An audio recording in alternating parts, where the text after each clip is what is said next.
All right, so first spot here is kind of a weed sand edge. So it's like Justin was saying, transitions are big out here. So anytime you can find whether it's a sand to weeds or weeds to rock or whatever, right? Various types of transitions, mud. Those fish a lot of times relate to those areas. And so we got a little bit of wind blowing into this weed bed here. So we're gonna go ahead and probably pitch into the weeds here. And a lot of times those fish will cruise up and down that weed edge. And so we're gonna probably pitch at them here.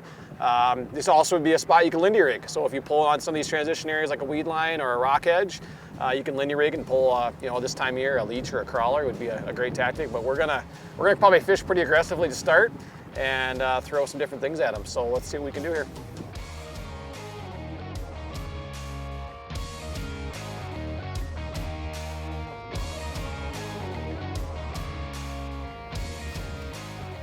There we go. That one, fish. Yep.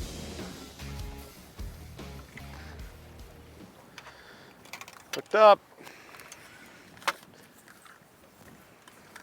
Need directions for that net, Justin? Yeah, I'll get her.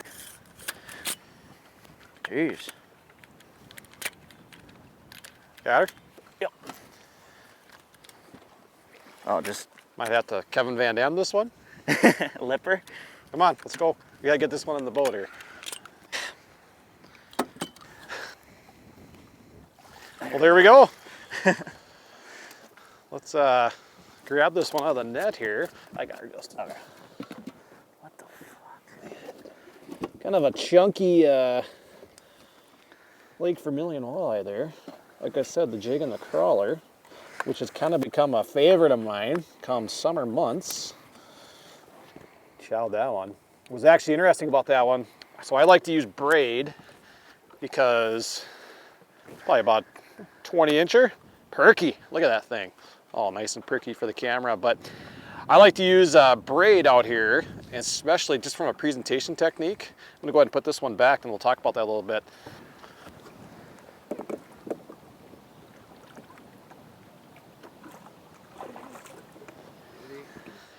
So like I was saying, jigging a crawler, jigging a leech, jigging a plastic, whatever you like to do, has kind of become a go-to for me out here. I mean, who doesn't like catching a fish on a jig, right? So I think one thing that's really important is to use braid. And for example, on that last fish, I got caught on a weed and I popped it off the weed, and as soon as it popped off the weed, boom, the fish hit. And I think the biggest thing when you're working this thing along the bottom is these fish are tracking this, and they're tracking it, and they pin it to the bottom, and then that's how you catch them. You don't necessarily feel the bite as it's just kind of working its way along the bottom. And so a couple things, when you have braid, A, the sensitivity, you can feel things. B, I use this high vis braid. This is just Berkeley Fireline, in that kind of that bright green chartreuse color right there. And when you're fishing, you can actually watch your line bounce, bounce, bounce, bounce, all right? And so as soon as that bounce goes away, all right, that spring effect, I like to say, all of a sudden it just goes, stops. You're not gonna feel the bite, you're gonna set the hook. And so I think between the sensitivity of feeling the jig, and whether it's the weed or the rock or the gravel, and then the high vis line allows you to actually see the bite versus feeling the bite. And so I think that's really important, especially when you're working these areas, these transition areas, whether it's the weeds or the rocks or the gravel, being able to feel it and then see it. Two really, really good things, and that are really important when you're fishing a jig on Lake Vermilion. A little plumpness to it. A little HGH. I like my crawlers to be drug enhanced if they can. That's how we do it. Yeah, real simple. Take a jig, try to get away with as light of a jig as you can. So if you're out here and you're fishing on rocks, which we may probably try at some point this morning, if I can get away with a 16th ounce, I will, because I want it to kind of, float and kind of swim above the rocks. You don't want to be losing a bunch of jigs into the rocks.